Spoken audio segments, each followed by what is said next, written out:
Istanbul is a city of dazzling contrasts, where the call to prayer echoes alongside the hum of ferries and where domes and minarets define the skyline. Visitors know its famous treasures, Topkapi Palace, Hagia Sophia, the Blue Mosque, but what few realize is that the city is also full of lost palaces, vanished treasures that once defined empires yet now linger only in fragments, ruins, and memory. Today we are uncovering Istanbul's lost palaces, the hidden history of a city that has been the seat of emperors, sultans, and visionaries. Let's begin with the Great Palace of Constantinople. This was once the heart of the Byzantine Empire, a vast complex of halls, gardens, chapels, and throne rooms that stretched from the Hippodrome to the Sea of Marmara. For nearly 8 centuries, it was the residence of Byzantine emperors, the stage for triumphs and intrigues. Yet today, almost nothing remains above ground. Most of it lies buried beneath the Sultanate district, hidden under modern houses and streets. What survives is the Mosaic Museum, where dazzling floor mosaics of hunting scenes and mythical creatures hint at the splendor that has been lost.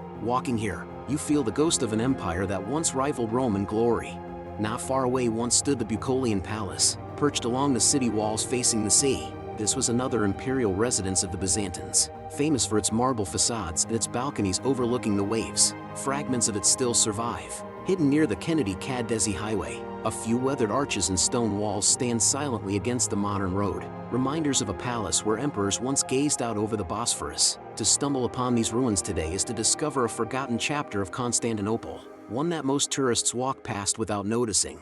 But the Byzantines were not the only rulers to leave behind lost palaces. When the Ottomans conquered the city in 1453, they built their own architectural marvels. Before Topkapi became the imperial residence, Mehmet the Conqueror ordered the construction of the Old Palace, or Eski Saray, in Beyazıt Square. This palace was once the seat of the early sultans, filled with courtyards, pavilions, and gardens. Yet almost nothing of it remains today, swept away by fire and later redevelopment. Standing in the busy square, surrounded by the Grand Bazaar and modern shops, it's hard to imagine that this was once the beating heart of an empire.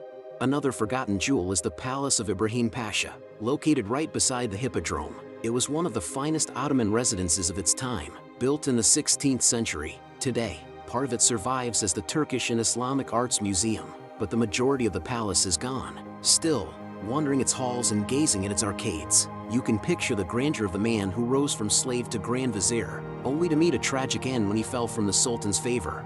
Istanbul's lost palaces also include those that once stood on the shores of the Bosphorus, where waves lap against stone foundations that no longer rise above them. The wooden seaside palaces of the Ottoman elite, known as yalis, once lined the strait in the hundreds. Fires, neglect, and modernization have destroyed many of them. Yet if you take a ferry ride today, you will still see traces of their beauty, with a few survivors hinting at what was once a glittering ribbon of palaces stretching along the water's edge. Perhaps the most spectacular of Istanbul's lost palaces is the Çırağan Palace in its original form. Built in the 19th century, it was an extravagant residence for Sultan Abdulaziz, adorned with marble and lavish interiors. But in 1910, a fire reduced it to ruins, leaving only charred walls standing against the Bosphorus. For decades, it lay abandoned, a haunting shell of its former self. Though it has since been restored as a luxury hotel, the ghost of its destruction still lingers in old photographs and the memory of what was lost.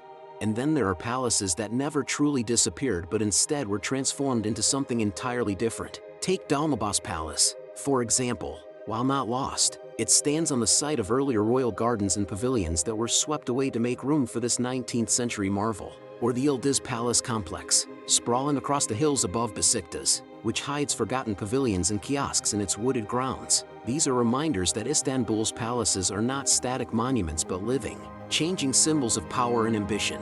The city's hidden palaces are not only physical but also legendary. Stories of secret tunnels connecting Topkapi to the Hippodrome, or hidden chambers beneath Galata, continue to intrigue historians and dreamers alike. Whether or not these legends are true, they speak to the sense that Istanbul is layered with mysteries, its past always half-hidden, waiting to be uncovered. What ties all of these lost palaces together is not only their grandeur but also their disappearance. Istanbul has always been a city of change. Fires, earthquakes, conquests, and modern ambitions have swept away much of its past. Yet in the fragments that remain, in the arches, mosaics, and ruins, you catch glimpses of worlds that once defined empires. Exploring them is like time travel, a journey into shadows where the echoes of sultans and emperors still linger.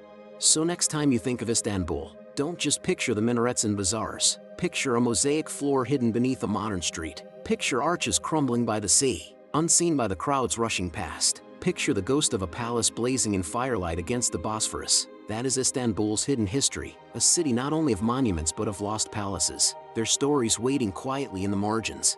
And maybe, as you walk its streets, you'll feel those ghosts too, reminding you that in Istanbul, the past is never truly gone, it just hides, waiting for those who care enough to look.